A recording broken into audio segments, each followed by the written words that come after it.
Olá pessoal, tudo bem? Eu sou o Wilson Rodrigues, aqui do Jefa Sorocaba. Estamos aqui para mais um programa Estudando Marcel Benedetti. Muito obrigado a vocês que têm nos acompanhado. Hoje é o nosso penúltimo programa sobre o livro Animais, Tudo o que Você Precisa Saber, da Mundo Maior Editora. É um livro de perguntas e respostas que a gente tem estudado desde julho de 2024. E hoje nós vamos ler a questão número 57, ou seja, depois de hoje, semana que vem, é o nosso último programa dessa série do livro Animais, Tudo o que Você Precisa Saber. Então vamos ver o que o Marcel preparou para a gente hoje. Por que os animais passam por tanto sofrimento nos abatedouros? Será que se todos soubessem o que se passa por trás das paredes do abatedouro, não se tornariam vegetarianos? Será? Resposta do Marcel. Quando conversamos com algumas pessoas sobre sua opinião quanto à nossa posição frente a outros animais, a maioria é categórica ao afirmar que nós somos seres superiores aos animais e é inadmissível nos compararmos a eles. Nós somos deuses para eles, é o que dizem. Mas quando tocamos no assunto de consumo de carne, a opinião se altera diametralmente, pois quando se fala em alimentação animal, as mesmas pessoas se colocam no mesmo nível dos animais selvagens sem o perceberem.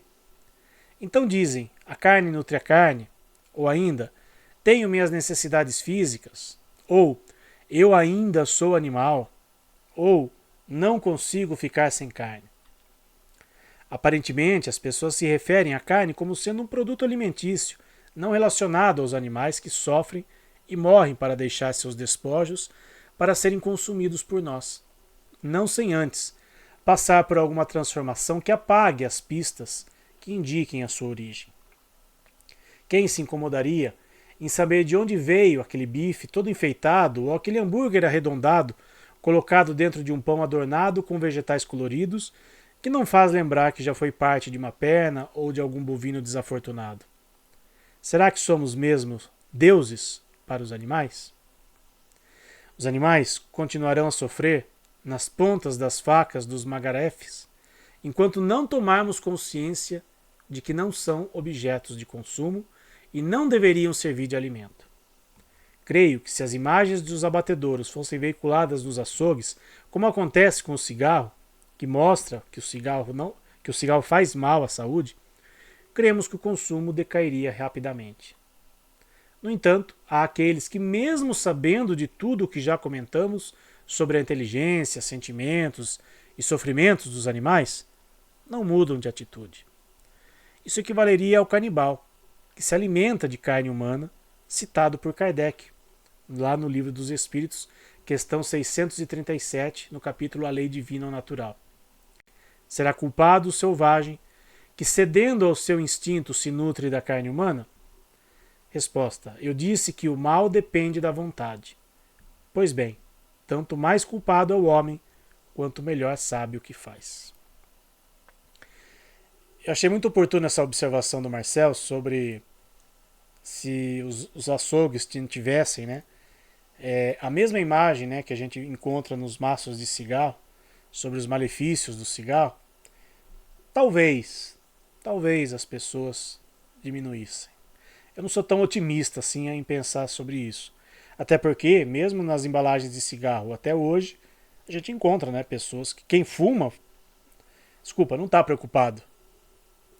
Tá e não tá, né? Sabe dos riscos, sabe que faz mal, mas mesmo assim continua fumando. São poucos aqueles que realmente se conscientizam ao saber ou ao ver uma imagem, né, no maço de cigarro, ver os malefícios, né, que o cigarro proporciona e param de fumar. Quem come carne, eu acho que dificilmente, quem realmente come carne, quem não está ainda propenso a mudar de atitudes, mesmo que visse, né, um abatedor, uma cena de um abatedor, talvez não mudasse de opinião. Eu falo por mim, tá? Não gosto muito dessa palavra, mas vou dar o meu testemunho. Lá em 2012, quando eu conheci a SEAMA, né, o Centro Espírita que foi fundado pelo Marcel Benedetti junto com a Sandra Calado, eu fiz o curso de espiritualidade dos animais, o curso intensivo, né, que eles fazem, né, ou faziam, né, pelo menos. E nesse curso, né, no último dia do curso, eles mostravam, né, imagens dos abatedouros, dos animais sendo abatidos. E aquilo me chocou profundamente.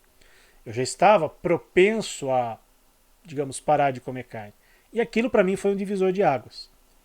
Né? O Aciama, para quem não sabe, fica em São Paulo, né? Eu estou aqui em Sorocaba. E no caminho de volta para Sorocaba, né, tava eu, meu pai, na época minha namorada, hoje minha esposa.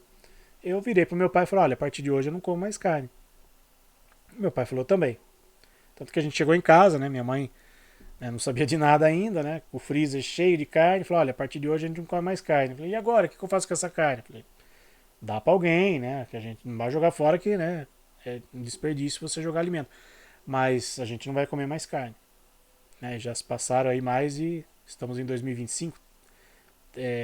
2, 3, 4, 13 anos. 13 anos já que eu parei de comer carne porque vi a imagem de um abatedouro. Então aquilo para mim fez sentido. Já estava com a intenção, né, de começar um trabalho voltado à espiritualidade dos animais e aquilo fez sentido para mim. E não faria o menor sentido se eu hoje, à frente de um centro espírita que tem o foco voltado aos animais, se eu comesse carne. Né? Não faria o menor sentido.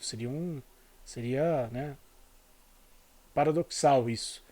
Né? Falo dos animais, né, protejo cães e gatos, mas o bifinho eu como, né, o porquinho eu como, a galinha eu como, o peixe eu como. Né? Não faz sentido.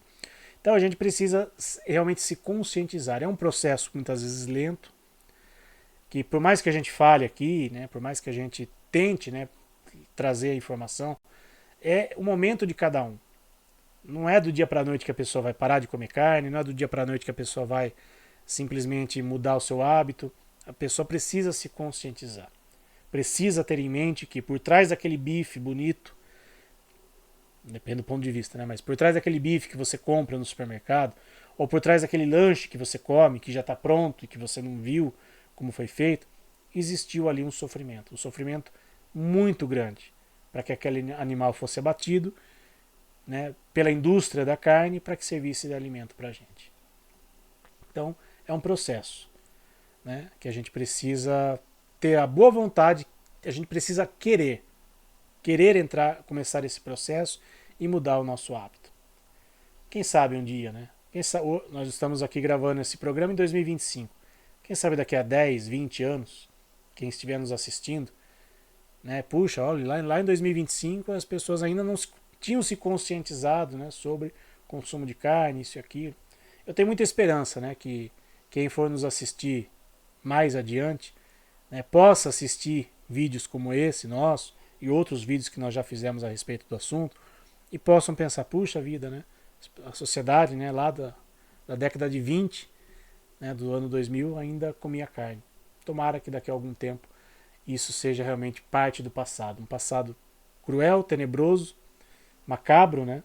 Mas tomara que a gente aprenda realmente com os nossos erros e tomara que a doutrina espírita, tomara que o espiritismo, tomara que as pessoas espíritas possam também se conscientizar a respeito e também falar a respeito disso nas casas espíritas, no meio espírita, porque infelizmente são poucos os locais em que se aborda esse tipo de assunto. Para encerrarmos aqui o programa de hoje, um trecho do livro Conduta Espírita, um livro muito interessante. Ao contrário do que muita gente pensa, esse livro não foi escrito pelo Chico Xavier, tá? Esse livro é do espírito André Luiz, mas quem escreveu esse livro foi o Valdo Vieira, companheiro durante muito tempo do Chico Xavier. Escreveu livros junto com o Chico Xavier, inclusive pelo espírito André Luiz, mas esse livro especial, Conduta Espírita, foi escrito pelo Valdo Vieira e não pelo Chico Xavier. Mas é um livro fantástico e que tem várias informações lá a respeito dos animais também. No capítulo 33 nos diz André Luiz: a luz do bem deve fulgir em todos os planos. E um dia ela vai, tenho certeza que a luz de Deus vai brilhar no coração de muita gente. Antes de encerrar o programa de hoje é dia 12 de agosto, né, estamos exibindo esse programa dia 12 de agosto, amanhã, dia 13, é aniversário da minha mãe. Então, beijo para minha mãe Roseli, que Deus a ilumine e abençoe sempre, e dê muita saúde, muita luz e muita paz. E dar um abraço especial no último domingo, dia 10 de agosto, foi dia dos pais. Então um abraço todo especial para o meu pai, o seu Wilson, que me acompanha em todas as palestras, que é vice-presidente do Jefa, está lá sempre presente nas nossas atividades. Então beijo, papa, beijo, mama, que Jesus os abençoe e os ilumine sempre. Pelo dia dos pais e amanhã pelo aniversário da minha mãe. Grande abraço, pessoal. Fiquem com Deus. Até semana que vem, no nosso último programa dessa série, estudando Marcel Benedetti, do livro Animais, Tudo o que Você Precisa Saber. Tchau, pessoal.